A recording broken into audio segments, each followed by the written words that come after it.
Essa foi... Não, mulher, ainda tô sentando. Ai, meu Tem Deus. nada não, vai. Ai. Espera, pausa. Olá, pessoal. Hoje nós iremos abordar a obra Robinson Crusoe, de Daniel Defoe, que é considerada uma das obras clássicas da literatura mundial. Além disso, nós também podemos ler Robinson Crusoe como uma representação da ascensão do romance na literatura inglesa. Neste vídeo, nós iremos analisar a trama, os símbolos e os temas. Então, se você quiser conhecer mais sobre esse livro, Robinson Crusoe, fica com a gente até o final desse vídeo.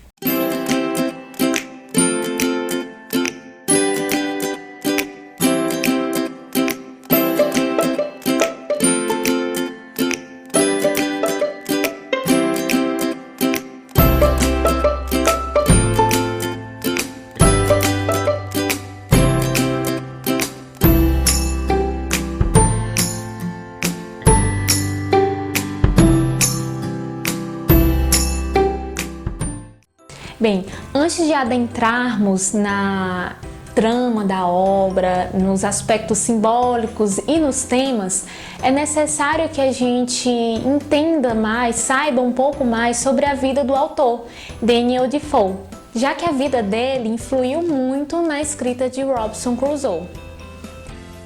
Daniel, ao contrário de muitas pessoas da sua época, estudou em uma escola religiosa, uma escola que ensinava inglês e também a leitura da Bíblia, diferente das outras escolas, que ensinavam grego e latim.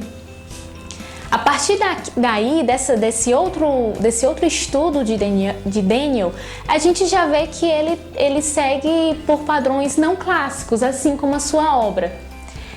Antes de tornar-se escritor, Daniel torna-se vendedor. Ele abandona a carreira de pastor que os seus pais pretendiam para ele. E mesmo ele escolhendo essa carreira de vendedor, ele consegue sustentar-se e permanecer na sua classe média, na classe em que ele pertencia, assim também como seu protagonista, o protagonista do seu livro, Robinson Crusoe. Além de vendedor, ele também serviu ao exército e foi agente secreto. Esses dois fatos, essas suas duas profissões, confluíram na trama de Robinson Crusoe. Já que com essa profissão ele conseguiu desbravar o oceano e preencher o seu livro com as diversas aventuras que ele provavelmente viu na sua época de exército. Outro fato que não podemos deixar de mencionar é que houve uma história muito parecida com a de Robinson Crusoe e que provavelmente tenha sido a inspiração do autor. Foi o naufrágio de um cara chamado Alexander Selkirk. Ele naufragou em uma ilha chamada Juan Fernandes e após 4 anos nesta ilha ele conseguiu voltar à civilização. Lembra que eu falei no início que a vida de Daniel influenciou na escrita de Robinson? Bem, isso se deu por conta da profissão que Daniel escolheu. Além de ser vendedor, agente secreto e além de servir ao exército, ele também foi jornalista. E essa sua experiência no jornalismo contribuiu para a escrita literária de Daniel. A religião também é um fator que não devemos esquecer, afinal, veremos posteriormente que há diversos símbolos religiosos na trama. E o mais importante, na nossa opinião, foi o naufrágio de Alexander Selkirk. Não sei falar, vou deixar. Que certamente é a base da escrita de Robinson Crusoe. Bom, pessoal, agora eu vou falar um pouco sobre o enredo de Robinson Crusoe, para podermos melhor analisar os temas e símbolos presentes na obra. Bom, primeiramente, Robinson ele nasceu na cidade de York, em Inglaterra, por volta lá de 1632. A família dele é uma família de renda média, né? Eles estão aí na classe intermediária da sociedade, né? E o pai dele queria muito que ele se tornasse advogado, né? Que permanecesse nessa classe, né? Mas Robinson, ele queria muito mais que isso. O sonho dele era explorar o mundo, conhecer mais e construir riquezas e tal. Um dia Robson ele sai sem os pais deles saberem. Ele consegue viajar no navio. Essa é a primeira viagem dele em alto mar. E durante essa viagem ocorre uma tempestade e ele fica muito apavorado com a tempestade. E então, nesse momento de desespero, ele recorre a Deus, né, faz uma promessa de que se ele conseguisse voltar com vida para casa, ele seguiria, né, os conselhos de seu pai, obedeceria, né, e se tornaria advogado e tal. Mas ao passar a tempestade, ele acaba esquecendo da promessa que fez. Em um outro momento, ele faz uma outra viagem, né? Dessa vez com um capitão que ele conheceu em Londres. Então ele faz a segunda viagem dele em alto mar com esse capitão. E durante a viagem deles, eles são atacados por piratas de Marrocos. E daí eles são capturados e são feitos prisioneiros. E então Robson ele passa a ser prisioneiro desse capitão por em torno de 2 anos. E a sua atividade como escravo, né, por assim dizer, era pescar, dentre outras atividades. Mas durante esse tempo ele estava todo o tempo planejando uma forma de sair daquela situação, de fugir daquela situação. E em algum momento ele consegue. Ele acaba velejando o barco para um ponto distante, com a desculpa de que lá havia mais peixes e tal. E ele acaba conseguindo, né, escapar de ser prisioneiro. E ele viaja nesse barco alguns dias em alto mar até avistar um navio português, na qual ele é, digamos, resgatado por eles, que esse navio estava vindo de Guiné para o Brasil. Então, Robson ele é resgatado, né, por esse navio português e vem para o Brasil. Aqui no Brasil ele começa a construir suas riquezas, digamos assim, né? Ele aprende a plantar cana e a fazer açúcar, e daí ele constrói o seu próprio engenho. Ele compra terras, tem um escravo, e as terras deles, as plantações dele rendiam-lhe muito lucro, né? E em seguida, os seus vizinhos, que também tinham plantações e tal, eles propuseram a ele, Robson, que eles fossem à África, né, a Guiné, comprar escravos clandestinamente, né, para aumentar ainda mais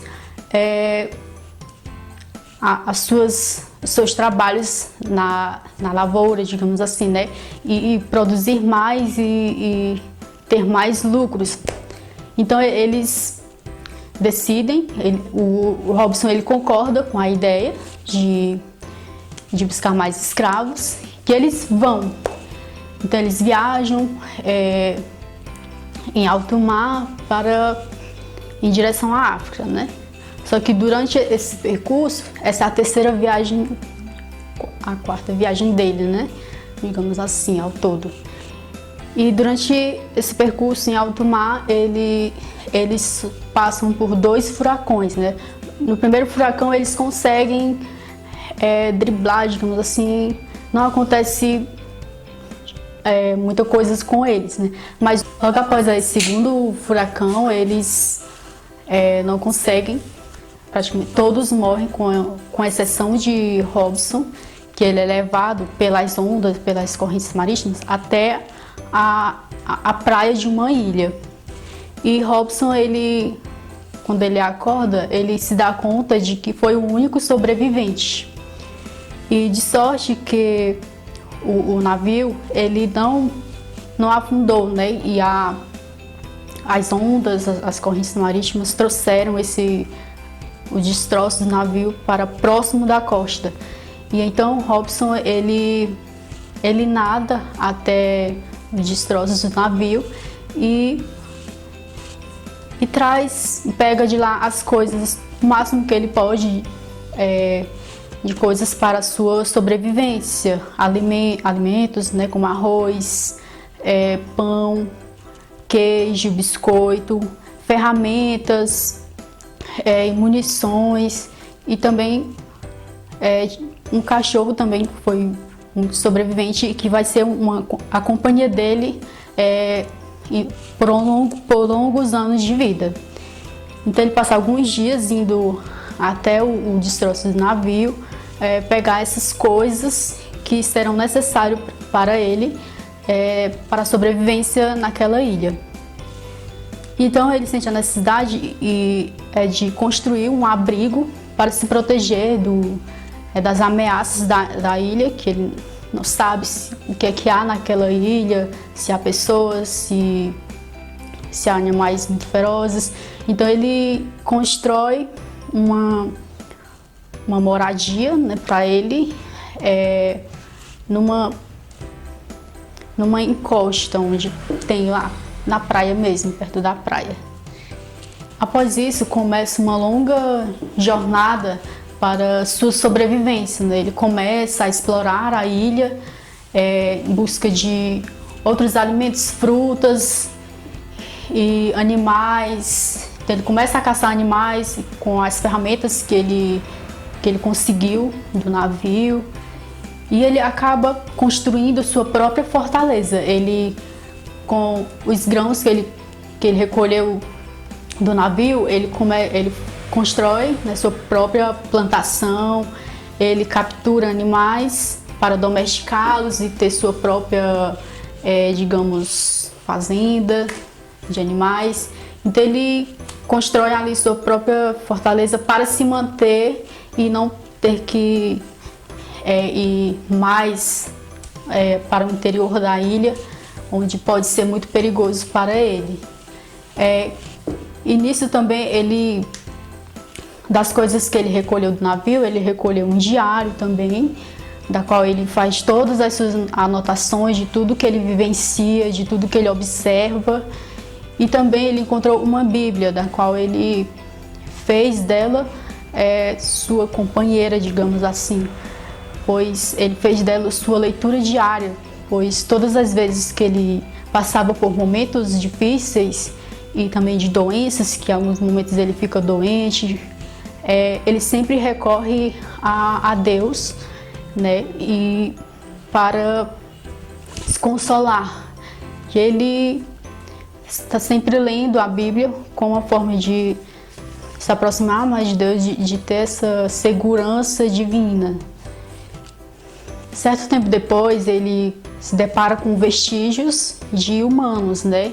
E ele se sente, ao mesmo tempo que ele se sente feliz, na esperança de encontrar, de ter um reencontro com pessoas, de poder conversar e tal, ele se sente também com muito medo, apavorado, porque ele não sabe, né, com que vai lidar, se são selvagens e tal. Então, Robson se depara, ele observa, na verdade, uma perseguição que há quando ele avista 3 canoas, da qual estava cheio de canibais e 2 prisioneiros, e um deles é morto pelos canibais, e um deles Robson consegue salvar, batizando-o de Sexta-feira. Sexta-feira vai ser sua companhia, e a companhia de Robson, da qual ele vai ensinar ao Sexta-feira sua língua, sua religião, e todas as atividades que ele aprendeu a fazer, ele vai ensinar, vai repassar para o Sexta-feira. E também, para finalizar esse enredo, Robson aparece na ilha, surge um navio inglês com 3 prisioneiros e outras pessoas do navio. E Robson, com a ajuda de Sexta-feira e também do pai de Sexta-feira e do espanhol que Robson salvou depois, eles conseguem matar os 2 prisioneiros mais perigosos do navio inglês e libertam os 3 prisioneiros. Então, aquelas pessoas do navio, eles decidem que querem, digamos assim, ficar na ilha porque eles não querem voltar para sua terra natal porque têm medo de serem condenados à morte. Então, dessa forma, Robson, junto com Sexta-feira, o Espanhol e o pai de Sexta-feira, eles voltam para a Inglaterra no navio inglês. É isso. Então, baseado no enredo, nós podemos identificar alguns temas. O primeiro deles, que nós podemos apontar, é a ideia de colonialismo. Né? De que forma que essa ideia do colonialismo vai se apresentar em Robinson Crusoe?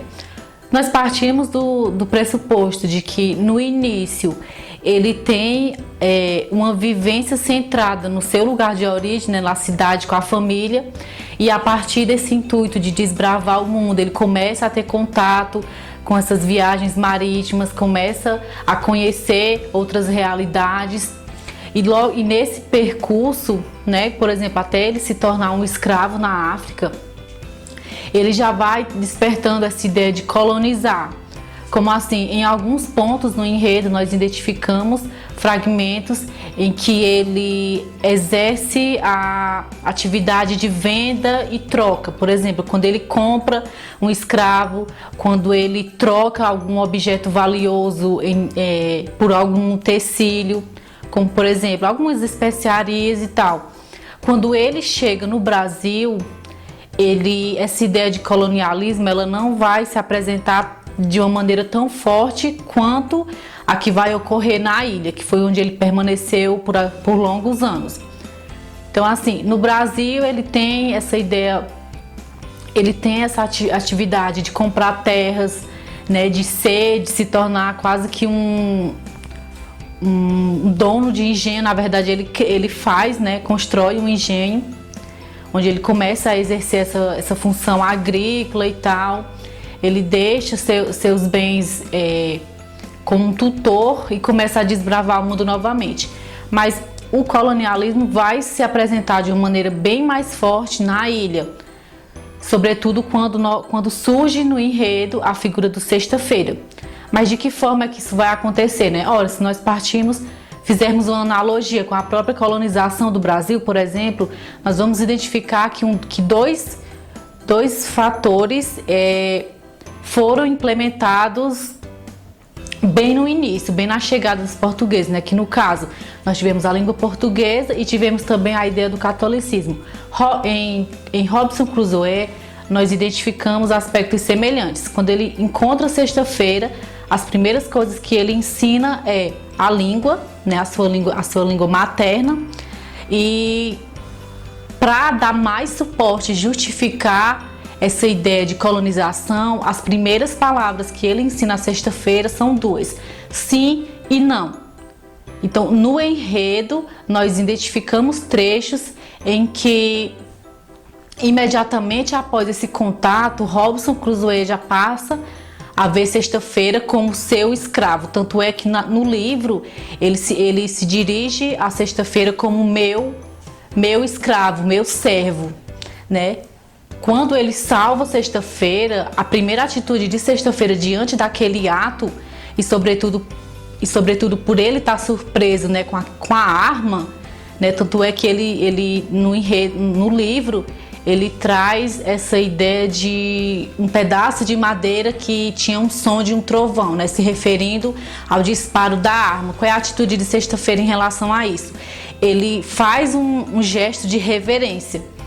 E é claro que Robinson Crusoe, ele interpreta isso como um sinal de respeito, como um sinal de submissão. Então aí nós temos a ideia de colonização, tanto no que se refere à figura de Sexta-feira, como também o próprio comportamento de Robinson em relação à ilha, né? Essa ideia dele domesticar os animais, domesticar as plantas, domesticar Sexta-feira, né, para lhe servir, impor sua religião, porque Em um momento da obra, ele discute com Sexta-feira a ideia de Deus, né? Como Robson ele provém de uma civilização monoteísta que tem um Deus como divindade, e se nós formos analisar a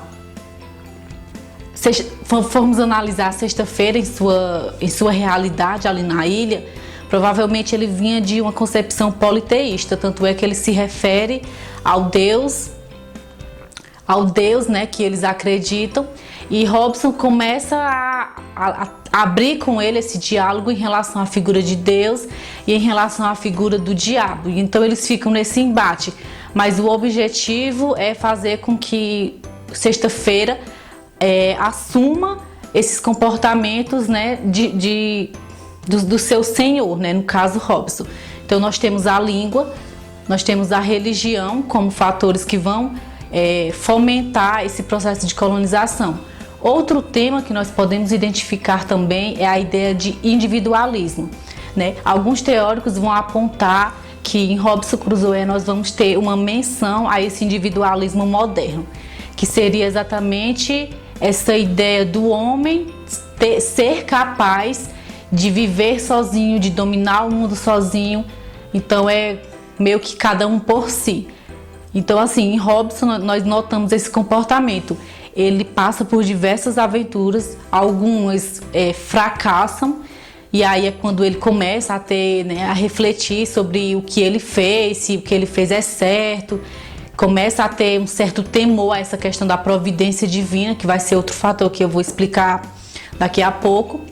Mas essa questão do individualismo ela é muito forte. Se nós formos analisar de uma forma crítica a postura de Robson em relação à ilha, ele sozinho conseguiu domesticar, conseguiu sobreviver sozinho, né? Quando ele encontra Sexta-feira, já faz 25 anos que ele está nessa luta pela sua sobrevivência. Então o individualismo é algo muito forte, né? A própria ilha remete a essa ideia de individualismo, né? Um outro ponto também que nós podemos apontar como tema é a ideia da religiosidade, né?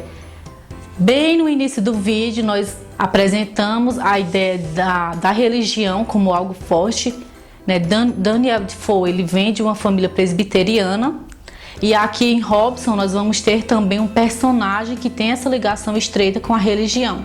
Tanto é que bem no início da obra nós temos uma analogia muito forte em relação à parábola do filho pródigo, né? Ele sai de casa, ele passa por esse processo de contrariar a ordem dos pais e de acordo com o que ele vive lá fora, com as experiências que não foram bem sucedidas, ele retorna para a casa dos pais, mas novamente ele sai de casa. Então aí nós temos essa figura da religiosidade também muito forte, tanto no personagem, né, no seu estado inicial, quanto no estado final, que é quando ele tem essa troca esse diálogo de religião, de Deus, representado pela figura da Bíblia, que é um elemento que vai ser recorrente também. Um outro ponto que nós também podemos perceber é a ideia do capitalismo, né? Essa ideia de comercialização. Ele tem uma ambição muito grande de acumular bens. E aí já vem a questão do materialismo, né? Que é algo muito forte também nesse personagem. No estado inicial dele, nós percebemos que ele tem um certo distanciamento em relação à fé, em relação à religião que a família seguia e tal. E ao longo da trama, esse apego ao materialismo, ele vai sendo fortalecido, né, pelas conquistas que ele vai fazendo ao longo da trama. Nos símbolos nós teremos 4 principais. O primeiro será a ilha. Na ilha, Robson viveu o seu individualismo. Ele esteve lá sozinho, enfrentando todos os seus problemas e todas as suas dificuldades. Portanto, a ilha vai remeter a esse isolamento, a esse exilamento de fato do homem. Como segundo símbolo, nós teremos o mar. O mar vai remeter a essa vastidão de escolhas que Robson teria, que ele poderia optar. Ele, em sua casa, o seu pai queria que ele se conformasse com a sua posição, com a sua classe social. Ou seja, Robson teria que viver no determinismo. Ele nasceu classe média e teria que morrer classe média. Mas não foi essa a escolha de Robson. Ele decidiu ir para o mar, desbravar realmente o mar, desbravar suas outras opções. Como terceiro símbolo, nós temos a Bíblia, que vai remeter diretamente à religiosidade. Mesmo Robson estando sozinho na ilha, ele tinha um companheiro fiel, que era Deus. Deus esteve sempre presente nesse seu exilamento na ilha, nesse seu isolamento. E quando ele acha a Bíblia, é mais que uma resposta de Deus. Como quarto símbolo, nós temos a língua. A língua é o meio pela qual Robson irá usar para catequizar a sexta-feira, para impor sua cultura, de certa forma, humanizar a sexta-feira. Existem outras adaptações da obra que focam mais do lado aventureiro do personagem, essa questão de desbravar o mundo e tal, mas nós optamos por focar na nossa leitura. E aqui nós trouxemos apenas alguns dos símbolos e temas do livro. Ainda há muitos outros que podem ser explorados. Esperamos muito que vocês tenham gostado da nossa análise e se você ficou curioso para saber mais sobre a obra Robinson Crusoe, procure ler o romance e explorar outras ideias, outros temas, além do que nós trouxemos aqui para vocês. Ficamos por aqui e até a próxima oportunidade. Tchau!